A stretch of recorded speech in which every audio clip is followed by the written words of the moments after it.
نماز اور جدید سائنسی انکشافات۔ نماز اللہ تبارک و تعالیٰ کی عظیم الشان عبادت ہے۔ یہ وہ تحفہ ہے جو رب کریم نے اپنے محبوب صلی اللہ تعالیٰ علیہ وسلم کو اپنے دیدار سے سرفراز فرمانے کے بعد عطا فرمایا۔ یہ ایسی عبادت ہے جس کا کوئی ثانی نہیں۔ اس کے پڑھنے سے وہ سکون، اطمینان اور لذت ملتی ہے جو کائنات کی کسی چیز میں نہیں، کیونکہ بندہ جب نماز پڑھتے ہوئے اپنے رب کے اتنا قریب ہو جاتا کہ وہ اپنی معراج کو پہنچ جاتا ہے۔ جہاں اس کے باطنی فوائد ہیں وہیں اس کے ظاہری دنیاوی فائدے بھی ہیں، اور جسے میں نہیں بلکہ جدید سائنسی تحقیق نے ثابت کیا۔ اب آئیے سب سے پہلے نماز اور ورزش، جس پر جدید تحقیق پیش کی گئی۔ نماز ایک بہترین ورزش ہے۔ سستی، کاہلی اور اس پرفتن دور میں نماز ہی ایک چیز ہے جس کو صحیح طور پر پڑھا جائے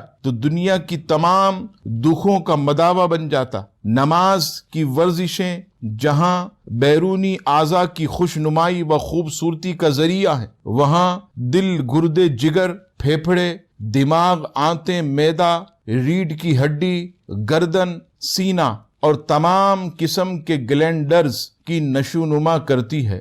آدمی جب ساری رات سویا رہتا، جس کی وجہ سے اعضاء سست ہو جاتے، جسم کا دوران خون سست ہو جاتا۔ اب اس جسم کو ایسی ورزش کی ضرورت ہے جو جسم کو دوبارہ چست کر دے، تو اللہ اکبر، فجر کی نماز رکھ دی گئی تاکہ بندے میں چستی پیدا ہو۔ اس کے بعد پھر بندہ طویل کام کاج کے بعد پریشان ہوتا تو ظہر کی نماز کا حکم دیا گیا تاکہ بندہ سارے خیالات کو بھلا کر اللہ رب العالمین کی طرف جھک جائے۔ پھر اس کے بعد عصر کا وقت آتا تو عصر کی نماز جب بندہ پڑھتا ہے تو وہ اللہ تبارک و تعالیٰ کی یاد میں لگا رہتا ہے، غافل نہیں ہوتا۔ اور یہی کیفیت مغرب کی بھی ہے، اور مغرب کے بعد انسان کھانا کھاتا ہے اور پھر عشاء کا جب وقت ہوتا ہے، عشاء کی نماز پڑھتا تو اس نماز کی برکت سے تمام کھانا اس کا ہضم ہو جاتا ہے اور وہ کئی بیماریوں سے